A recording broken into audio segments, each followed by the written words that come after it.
Alright, in this tutorial I'm going to show you how to edit the hours. If you're a committee head, president, MOR, or whoever else has access to edit the hours. I forget exactly who, but let's see. There's going to be 3 different URLs depending on who you are. If you are trying to edit fundraising hours, then it will be, did I say fundraising? Yeah, okay. Fundraising will be aksci.com/edit fund. Now, obviously, you have to be signed in to do this, but go to edit fund, and it pulls up this list of all of the active members. Okay. Now, the URL, if you are trying to edit philanthropy hours, is editphil, P-H-I-L, editphil. And the URL, if you are trying to edit social hours, is edit social. So aksci.com/edit social. Okay. Now, this is going to be one method of 2 different methods for updating hours. So I will post a separate video outlining how to do the other method. This one is fast to do, but it's slightly counterintuitive. Because what you are doing here is not adding hours, but you are replacing hours. So right here in this little social hours box, or fundraising, or philanthropy, depending on what URL you're at, you will put in a number. Say, we'll put in 1. And what we'll be doing is going down then and selecting everyone who will then have 1 hour total. So if I select 1, 2, 3, 4, 5, 6 different people, and this button allows you to select everyone, select and deselect everyone. But like, say I select these 5 people, they will now switch from 0 to 1. Okay.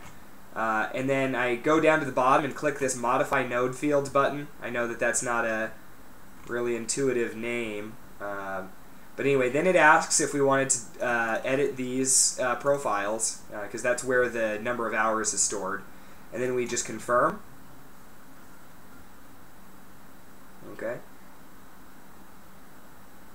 And then it goes through this little batch screen while it edits the things. And then it gives you this little output that just tells you that everything successfully updated. Okay, now here is the part that's counterintuitive, and I want to make sure that you understand. If this person already has 1, 1, 1, 1, 1, and then I come in here and I put 2, most people would think that it would go to 3. But no, it's going to go to 2 because you're replacing that value. You're not adding it. So that's a little inconvenient because say all these people have random amounts of hours, you know, oh, 1 here, 2 here, 3 here, 4 here. Then what you have to do is find out all the people that are going to have 5 hours total, all the people who are going to have 6 hours total. So you may want to do it in a separate spreadsheet. You could ask the VP of admin or the tech director for a roster, keep track of the hours, and then just update it on here accordingly. And then also that way you'll have a separate record to make sure that things don't get messed up. So that might be beneficial. But if I go down here and modify again, and confirm.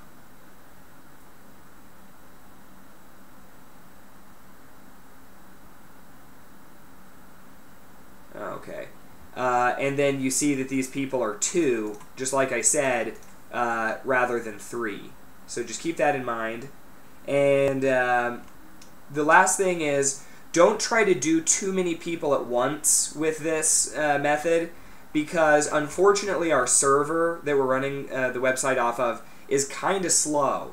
And so if you try to do too many at once, it kind of log jams it. So I think a safe maximum is around 20 people. But if you're updating it like this, you're not likely to need to update more than 20 at a time. because they'll have different amounts of hours, etc. So it should basically take care of itself, but just be aware that if you're doing more than 20 or so at a time, you may run into trouble. But other than that, this is method 1 for changing philanthropy, social, and fundraising hours. So thanks for listening.